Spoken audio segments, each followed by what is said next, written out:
यह जंगल कोई साधारण जंगल नहीं था। ये वो जंगल था जहां सूरज की रोशनी भी पेड़ों की घनी पत्तियों से छनकर जमीन तक पहुंचती थी, जहां हवा में मिट्टी की सौंधी खुशबू रहती थी, जहां सुबह पक्षियों की आवाज से होती थी और रातें बहुत लंबी, बहुत ठंडी और बहुत चुप रहती थीं। इसी हरे भरे लेकिन कठोर जंगल के भीतर एक छोटी सी पहाड़ी के नीचे मिट्टी और लकड़ी से बना एक टूटा फूटा घर खड़ा था। दीवारों में दरारें थीं, छत से बरसात में पानी टपकता था और दरवाजा आधा लही घर था रामनाथ का। लोग उसे प्यार से रामू कहते थे। रामू कभी बहुत मेहनती आदमी था। जब उसके हाथों में ताकत थी, जब उसकी कमर सीधी थी, तब वो रोज सुबह जंगल में निकल जाता था। कभी लकड़ी काटता, कभी सूखी डालियां इकट्ठा करता, कभी जंगल के किनारे से घास और पत्ते लाकर पास के गांव में बेच देता था। उसी मजदूरी से उसका और उसकी पत्नी का जीवन चलता था। जिंदगी सादा थी, लेकिन उसमें शिकायत नहीं थी। पर समय किसी को नहीं छोड़ता। अब रामू बूढ़ा हो चुका था। उम्र 70 के करीब पहुंच गई थी। कमर झुक गई थी, हाथ कांपते थे, सांस जरा सी मेहनत में फूल जाती थी, और सबसे बड़ी बात, वो कई महीनों से बीमार था। रामू की बीमारी साधारण नहीं थी। उसका शरीर जैसे अंदर से सूख चुका था। कभी तेज बुखार चढ़ जाता, तो कभी इतनी ठंड लगती कि पूरा शरीर कांपने लगता। उसके पास दवा नहीं थी। डॉक्टर का नाम उसने सिर्फ लोगों की बातों में सुना था। कई रातें उसने यूं ही बिताई, फूस की चारपाई पर लेटा हुआ, आंखें खुली, छत की ओर देखते हुए। उसके मन में हर रात एक ही डर होता, पता नहीं कल सुबह उठ पाऊंगा या नहीं। गरीबी सिर्फ जेब खाली नहीं करती, वो इंसान की आत्मा तक को थका देती है। रामू के घर में कई कई दिन चूल्हा नहीं जलता था। कभी 2 दिन, कभी 3 दिन। उसकी पत्नी सीता हर सुबह जंगल में निकल जाती। कभी जंगली कंदमूल उड़ती, कभी सूखे फल तो कभी पत्तियां। जो भी मिलता उसे उबालकर खाने लायक बनाती। सीता खुद आधा खाती, बाकी रामू को देती। रामू ये सब समझता था। वो जानता था कि सीता भूखी है, लेकिन वो कुछ कहता नहीं था, क्योंकि भूख से ज्यादा दर्द उसे सीता की आंखों में दिखता था। सीता सिर्फ रामू की पत्नी नहीं थी, वो उसकी दवा थी, उसकी हिम्मत थी, उसकी आखिरी उम्मीद थी। सीता खुद भी कमजोर हो चुकी थी। उसके हाथों में छाले थे, पैरों में गहरी दरारें पड़ गई थीं, लेकिन उसने कभी शिकायत नहीं की। वो रोज रामू के पैर दबाती, उसके माथे पर ठंडा कपड़ा रखती, जंगल की जड़ी बूटियों से काढ़ा बनाकर उसके होठों से लगाती, और जब रामू सो जाता तो वो घर के बाहर निकलकर चुपचाप रो लेती। वो नहीं चाहती थी कि रामू उसकी आंखों में आंसू देखे। गांव वाले कभी कभी जंगल के किनारे से गुजरते थे, लेकिन कोई रामू के घर नहीं आता। कुछ कहते बहुत गरीब हैं, क्या मदद करें। कुछ कहते जंगल में रहते हैं, किसे पड़ी है। रामू ये सब जानता था। उसे किसी से शिकायत नहीं थी, लेकिन कभी कभी वो मन ही मन सोचता, क्या इंसान की कीमत सिर्फ उसके पैसों से होती है। एक रात कुछ अलग थी। आसमान में घने बादल छाए थे, बिजली चमक रही थी, हवा में अजीब सी बेचैनी थी। रामू की हालत अचानक बहुत बिगड़ गई। उसकी सांस उखड़ने लगी, सीना तेजी से उठ गिर रहा था। सीता घबरा गई। उसने रामू का सिर अपनी गोद में रख लिया। रामू ने बहुत धीमी, कांपती आवाज में कहा, सीता, अगर मैं चला जाऊं तो। सीता की आंखों से आंसू बह निकले। उसने कहा, चुप रहिए, आप कहीं नहीं जा रहे। लेकिन उसके दिल को पता था, ये रात बहुत भारी है। रामू ने धीरे धीरे आंखें बंद कर लीं। उसके होंठ हिलने लगे। हे प्रभु, मैंने कभी किसी का बुरा नहीं किया। अगर जीवन में कुछ पुण्य किया हो तो मेरी सीता को अकेला मत छोड़ना। सीता ने उसका हाथ कसकर पकड़ लिया। उसी पल जंगल में अचानक तेज प्रकाश फैल गया। हवा रुक गई, पेड़ों की आवाज थम गई, जैसे समय कुछ पल के लिए ठहर गया हो।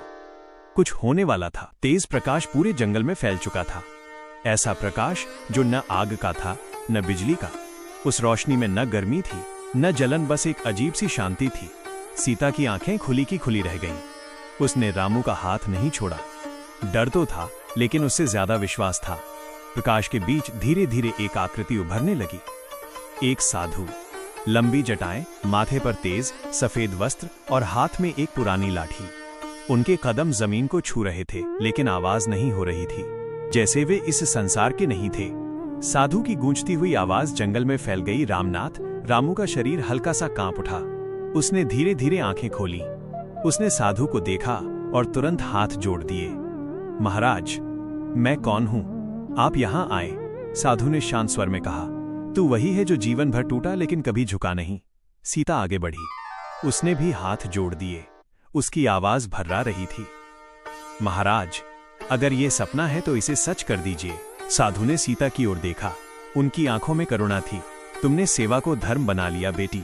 सीता की आंखों से आंसू बहने लगे। साधु ने चारों ओर देखा। टूटी दीवारें, खाली बर्तन, सूखी लकड़ियां। उन्होंने कहा, रामनाथ, क्या तुझे अपने जीवन से कोई शिकायत है?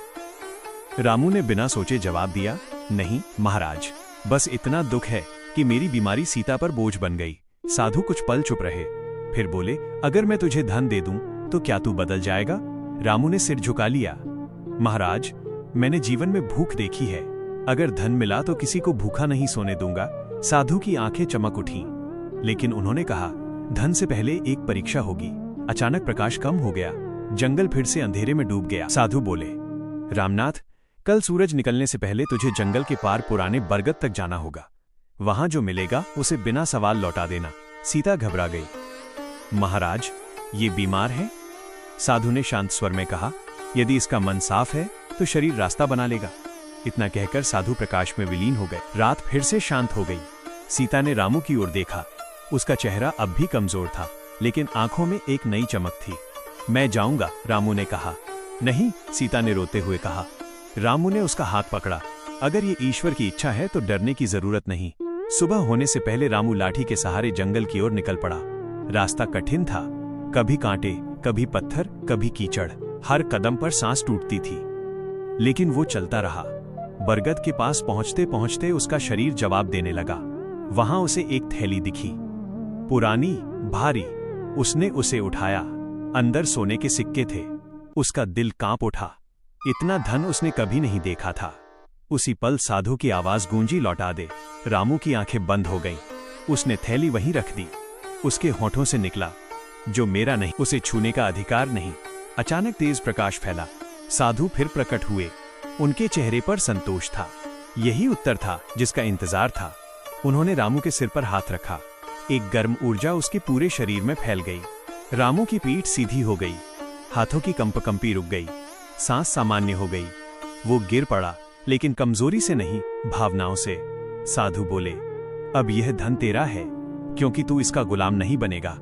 धरती से सिक्के, अनाज और वस्त्र प्रकट हो गए। साधु ने कहा, याद रखना रामनाथ, ये चमत्कार नहीं, ये तेरी करुणा का फल है। इतना कहकर वे फिर से प्रकाश में विलीन हो गए।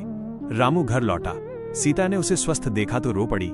अब उनकी जिंदगी बदल चुकी थी, लेकिन उनका स्वभाव नहीं। सुबह की पहली किरण जंगल के पेड़ों से होकर रामनाथ के घर पर पड़ी। हवा में ठंडक थी, लेकिन अब उस ठंड में डर नहीं था। रामनाथ ने आंखें खोली।